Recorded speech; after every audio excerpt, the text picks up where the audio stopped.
একজন গর্ভধারিণী মা, তার গর্ভ প্রসব হয়ে যাবে, তার পেটের সন্তান হয়ে যাবে, মা এতটুকুন জানতে পারবে না। ভাই গো, আমার বিবি যখন সন্তান প্রসব হয়েছিল, আমার বোনের যখন সন্তান প্রসব হয়, আমার মায়ের যখন সন্তান প্রসব হয়, তার ব্যথা যন্ত্রণায় চিৎকারের ঠেলায় আমার বাড়ির প্রতিবেশীদের চোখ দিয়ে জল বেরিয়ে যায়। সেই গর্ভধারিণী ওই ভূমিষ্ঠি না সন্তান ভূমিষ্ঠিকারী নারী যখন তার সন্তান ভূমিষ্ঠি দেয়, সেই অকথ্য চিৎকার করে কাঁদে আর বলে আল্লাহ বাঁচাও। তবে ভাই গো, যেই দিন কিয়ামত অনুষ্ঠিত হবে, যেই দিন দুনিয়াকে ভেঙে দেওয়া হবে, সেই দিনটি কত ভয়াবহ দিন হবে। সেই দিন গর্ভবতী নারীর গর্ভ খসে যাবে, পিঁপড়ে কাটার সমান জানতে পারবে না। জোরে বলুন, সবাই বলুন, বাপ বেটা বলুন, চাচা ভাতিজা বলুন, মা বোনেরা আপনারা আস্তে করে বলুন। আমার ভাইরা, তবে গর্ভবতী নারীর বাচ্চা ভূমিষ্ঠি হবে, চিমটি কাটার সামান বুঝতে পারবে না আমার পেটের সন্তান কি হলো। এমন হয়রান পাগল হয়ে যাবে। আরো একটা কথা আমার দয়ার নবী বললেন, রে আল্লাহর জমিনে, রে আল্লাহর বান্দারা, রে দক্ষিণ 24 পরগনা কুলতুলি ফুলতুলির লোকেরা, জয়নগর আমতলার লোকেরা, জামতলার লোকেরা, বিশ্ব ভারতের লোকেরা, সেই দিন এমন এক ভয়াবহ দিন হবে রে, মা তার সন্তানকে কত ভালোবাসে। ভালোবাসে না? কি হলো গো? দেখছেন, কিয়ামত আমার চশমাতি চালু হয়ে গেছে। কিয়ামতের দিন যেমন জমিন ভেঙে যাবে, দেখছেন আল্লাহ আজকের জলসাকে কত কবুল করেছে, যে কি আমার চশমার কাঁচ ভেঙে ছুটে চলে যাচ্ছে। আল্লাহ আজকের জলসাকে কবুল করেছে। জোরে বলি আমিন।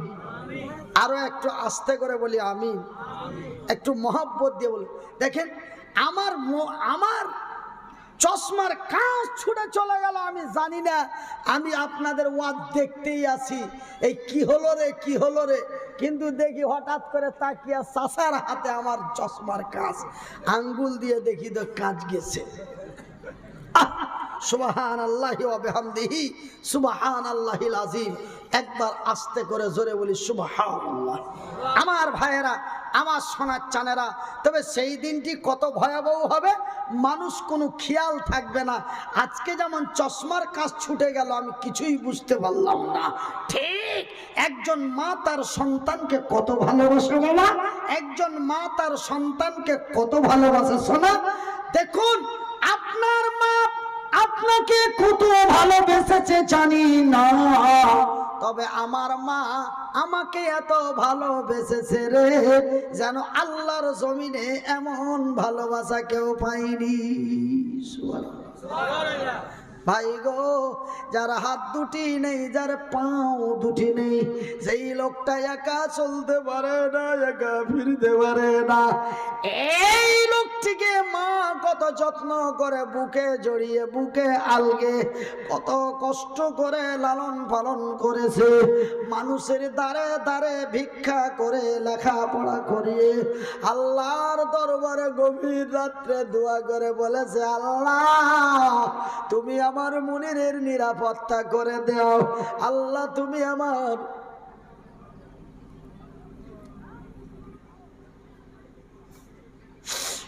মনিরুদ্দিনের ভবিষ্যৎ কল্যাণ করিও। এই বলে আল্লাহর দরবারে দোয়া করে দিল মা। তবে মা তার সন্তানকে কত ভালোবাসে, সন্তান মারে তেমন ভালোবাসে না। আমার জনম দুঃখী মা মা তার সন্তানকে কত ভালোবাসে, কিন্তু সন্তান মারে ভালোবাসে না। আমার জনম দুঃখী মা, আমার দয়াপতি দরদিনী মা, আমার জনম দুঃখী মা, আমার দয়াপতি দরদিনী মা, আমার জনম দুঃখী মা, আমার দয়াপতি দরদিনী মা। তোমার মতো আদর মাগো আর পাইলাম না, তোমার মতো মায়ার জিনিস মাগো আর পাইলাম না। বাজান এক দুই করে 2 বছর ধরে বসতে পারি নাই, 4 বছর ধরে বসতে পারি নাই, মা বুকে করে আগেলে নিয়ে বাড়ি এসে জোরে বলুন ভাই গো। আপনারা 2 বছর 1.5 বছরে আল্লাহর জমিনে টুক টুক টুক টুক টুক টুক টুক টুক করে চলতে পেরেছে, আমি পারি নাই রে। আমি 8 বছর জমিনের উপরে চলতে পারি নাই, তবুও মা আমারে ফেলে দেয়নি। মা আমারে বুকে আগলে লালন পালন করেছে। মা তার সন্তানকে কত ভালোবাসে রে, মা সন্তানকে কত ভালোবাসে রে। সন্তান বাচ্চা কচি দুলনাই দুলতে দুলতে, কচি দুলনাই দুলতে দুলতে, কচিকে মশাই কামড় দিলে কচি চা করে কেঁদে উঠে। মায়ের হাতে কাজ আছে না, মা দৌড় দিয়েছে ময়নারে বুকে জড়িয়ে ধরে, বুকের স্তনটা দিয়ে বলে বাবা সোনা খেয়ে নে। মা তার সন্তানকে এত ভালোবাসে রে। কিন্তু সেই দিন আমার দয়ার হাবিব বললেন, কিয়ামতের দিনটা এমন খাতারনাকময় দিন হবে, কিয়ামতের দিনটি এত ভয়াবহ দিন হবে, কিয়ামতের দিনটি এমন এক বিষাক্তময় দিন হবে রে। সেই দিন মায়ের কোল থেকে সন্তান ছুটে পড়ে যাবে, মায়ের কোল থেকে বাচ্চা ছুটে পড়ে যাবে, মা এতটুকুন পর্যন্ত জানতে পারবে না। আস্তে বলুন, মহাব্বত দিয়ে বলুন ভাই গো। তারপরে যখন দ্বিতীয় ঝাটকাটি মারা হবে, দ্বিতীয় ঝাঁকুনি মারা হবে, সঙ্গে সঙ্গে এই জমিনটা চুরমার হয়ে ভেঙে নিরাকার হয়ে যাবে। লা ইলাহা জোরে লা ইলাহা ইল্লাল্লাহ,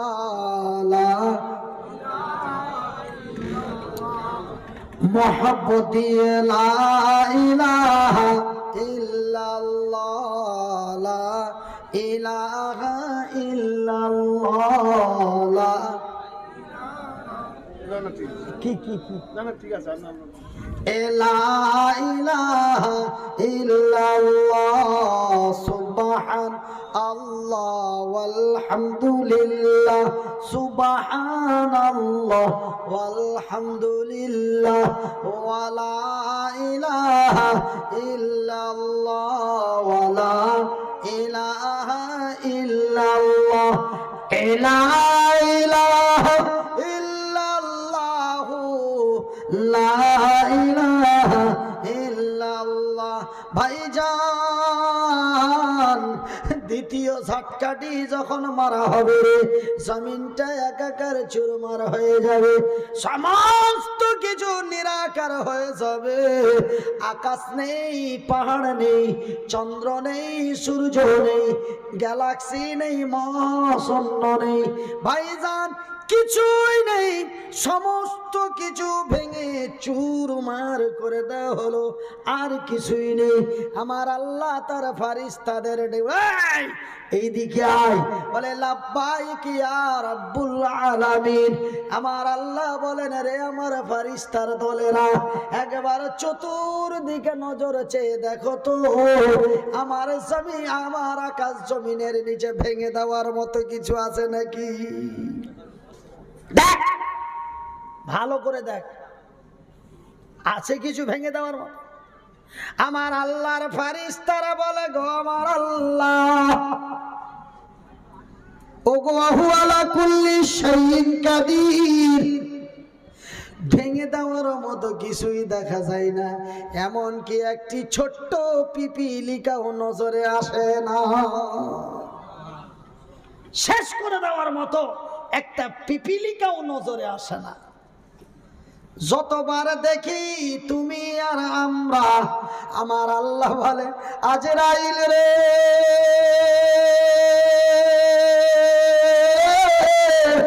এদেরকেও মেরে দে, শক্তিশালী জিবরাইলকে তার গলাটা টিপে দে। যেই শক্তি আমার আল্লাহ পৃথিবীর কোন জিন, ইনসান, ফারিস্তাদের দেয় নাই। সব চাইতে বেশি, সব চাইতে অগণন শক্তি আমার আল্লাহ তার ওই ফারিস্তাকে দিয়েছিলেন, যেই ফারিস্তাটির নাম হলো হযরতে জিবরিল। সুবহানাল্লাহ।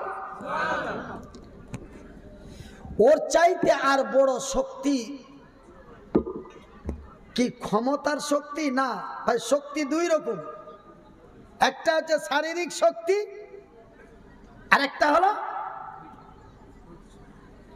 নেতৃত্ব যার, ক্ষমতা তার, নেতৃত্ব যার, ক্ষমতা তার, ও আলাদা শক্তি। আর এ হলো শারীরিক শক্তি। তো শারীরিক শক্তি সবচাইতে পৃথিবীর না দিয়েছে জিনকে, না দিয়েছে ইনসানকে, না দিয়েছে তার ফারিস্তাদেরকে, অনলি একজনকে অগণন শক্তি আমার আল্লাহ দিয়েছেন শারীরিক শক্তি, তার নাম হলো হযরতে জিবরিল। জানেন, এত বড় জমিনটাকে শুধু বাস চুরমার, কত শক্তি। পাহাড়গুলোকে যেমন আমরা, আমার কাছে যেমন একটা চায়ের কাপ উঠানো যেন কোনো ম্যাটার না, জিব্রাইলের কাছে উহুদ পাহাড়টা, হিমালয় পাহাড়টা হাত দিয়ে এমন করে তুলে দেওয়াটা একটা চায়ের কাপের মতো। সুবহানাল্লাহ বলতে লজ্জা লাগে। সবাই বলুন, মহব্বত দিয়ে বলুন। এ জাগি জাগি জাগি রে মুসলমান, এ জাগি জাগি জাগি রে মুসলমান, এ চৌদিকে ফিরিয়া দেখ তুই তৌহিদি ফরমান। ভাই গো, আমার আল্লাহর অর্ডার মোতাবিক আজরাইল সমস্তকে মেরে দিল। এবার আমার আল্লাহ বলেন, আজরাইল রে, একবার তোমার নজর দিয়ে দেখো তো শেষ করার মতো কিছু আছে নাকি দেখতো।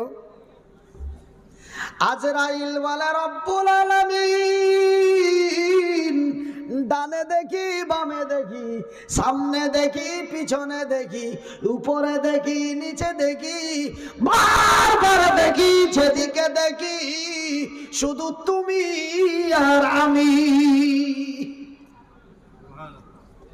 শুধু তুমি আর আমি, আর কিছুই দেখা যায় না। ওগো আমার আল্লাহ, একটা পিপিলিকার সন্তানও পাওয়া যায় না। পিপিলিকা তো এক ক্ষুদ্র, ওর সন্তানটা আবার কতই ক্ষুদ্র। আমার আল্লাহর ফারিস্তা আজরাইল বললেন যে কি মেরে দেওয়ার মতো, শেষ করার মতো আর কিছু দেখা যায় না। আমার আল্লাহ বলেন, আজরাইল রে, আমি আল্লাহ, আমার ওয়াদা, আমি তোরেও থাকতে দেব না, মরে যা। এতদিন সবকে মারলি, এখন তুই মরে যা, মর। এই আওয়াজটি আমার আল্লাহ 2 থেকে 3 বার ব্যবহার করবে। আজরাইল তার নিজের জীবনটাকে এমন করে কলিজার ভিতরে ভরে, আত্মাটাকে টেনে বার করে আমার আল্লাহর দরবারে জমা দিয়ে সেই আজরাইল পৃথিবী থেকে বিদায় নেবে। বিসমিল্লাহির রহমানির রহিম,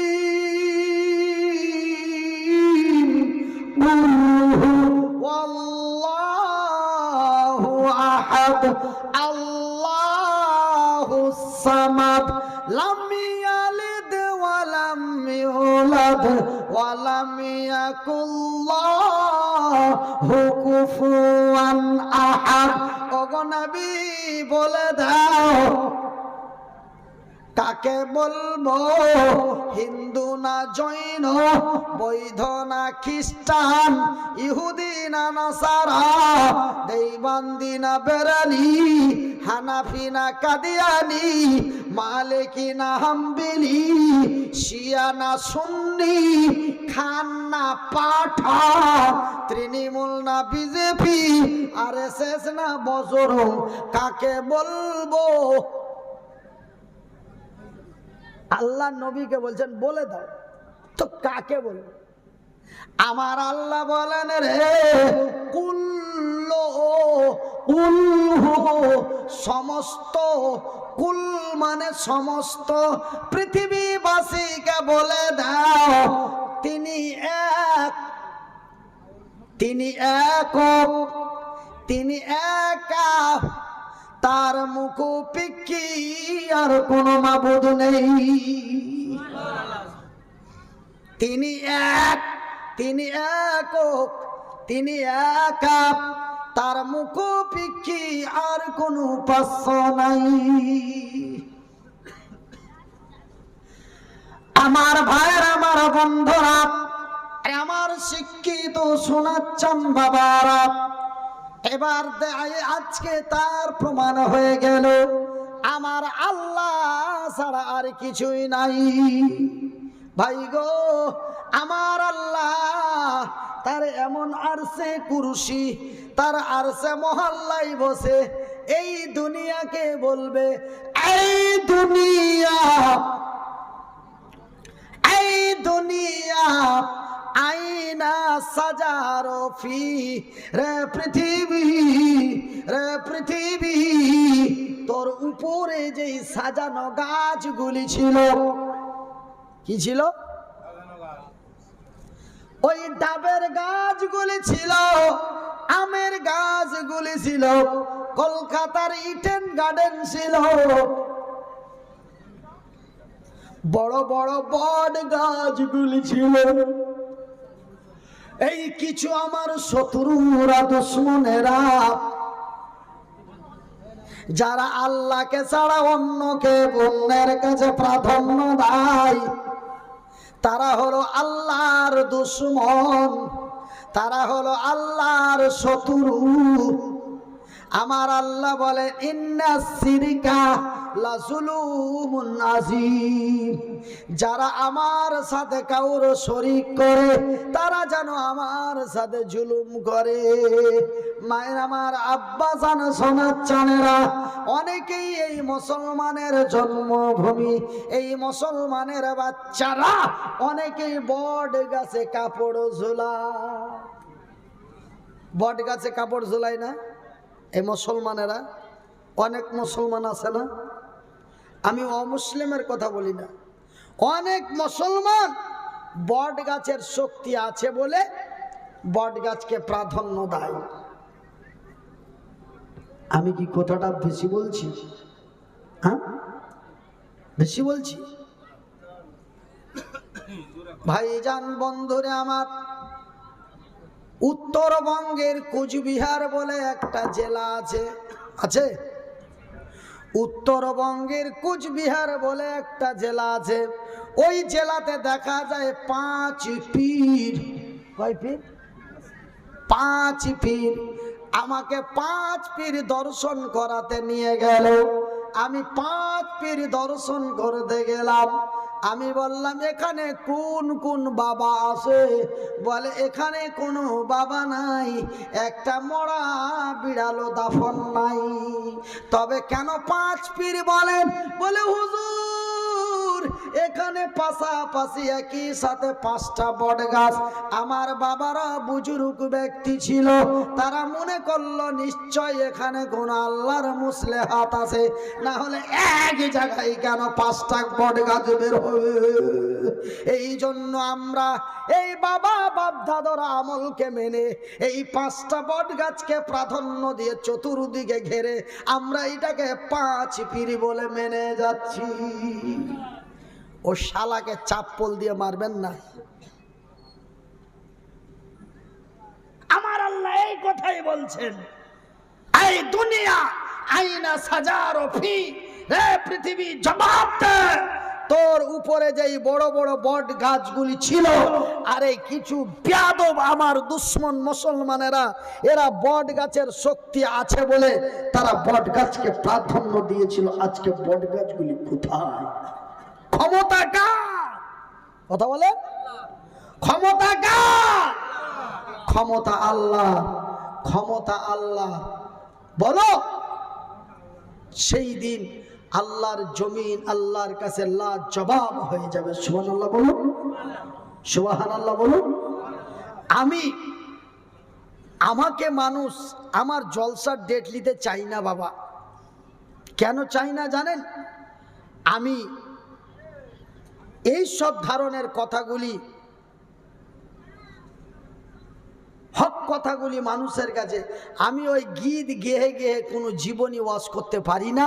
ওই জন্য বাবা আমার দাওয়াত হয় না। আবার অনেকেই বলে হুজুর আপনাকে 5 বছর থেকে পাই না।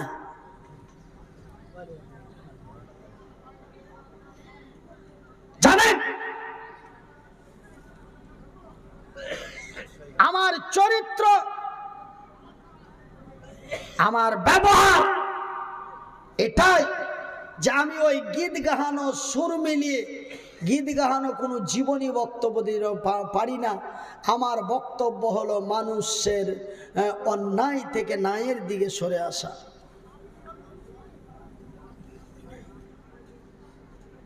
বর্তমান অবস্থায় এই ভবিষ্যতে আমাদের হবে কি, এই আমার কথাগুলি হলো সামনে পিছনে ভেবে দুনিয়াতে চলার কথা। কদিনের দুনিয়া বাবা?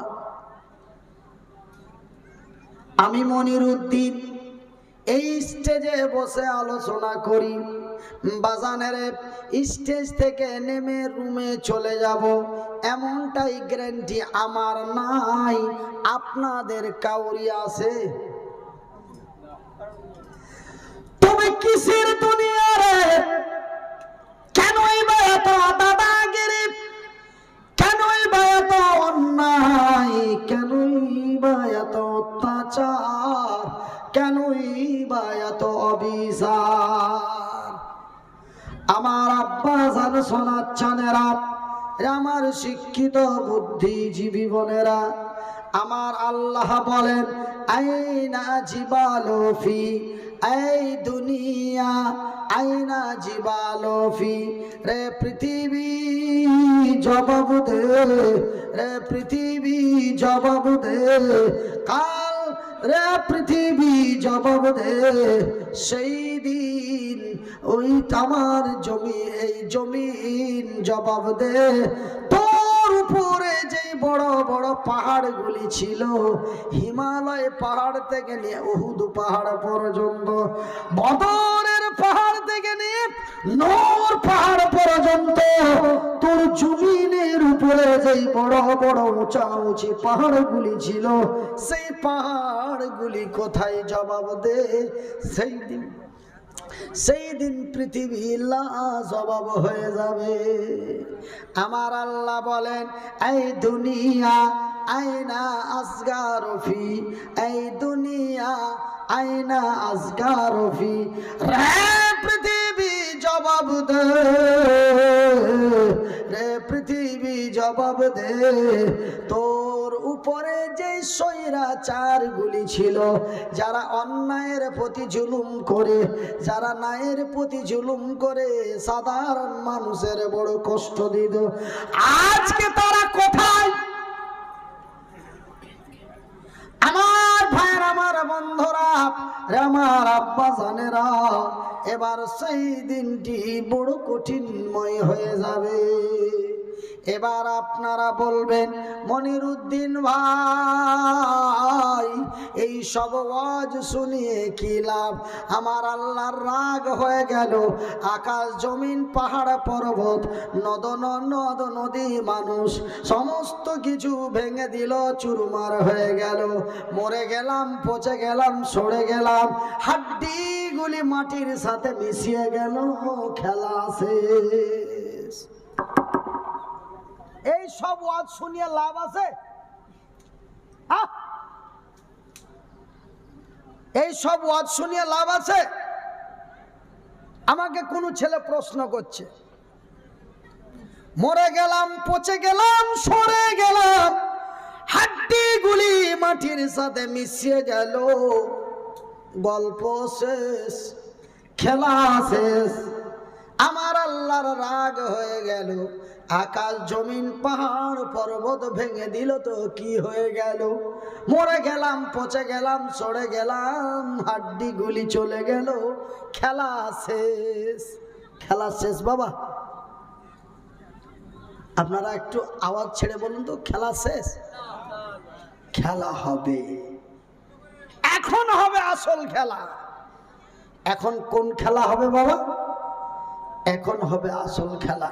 তো ভাই, ঘড়িতে 2টো বাজতে 2.5 মিনিট বাকি। এবার ভাই বলেন, এখন কি খেলাটা খেলবো না আপনারাকে আখেরি দোয়া দিয়ে বিদায় নেব? বলেন, খেলাটা কি হবে? খেলা হবে। খেলা যদি খেলতেই হয়, খেলা যদি খেলতেই হয়, খেলা যদি দেখতে হয়, তবে ভাই জান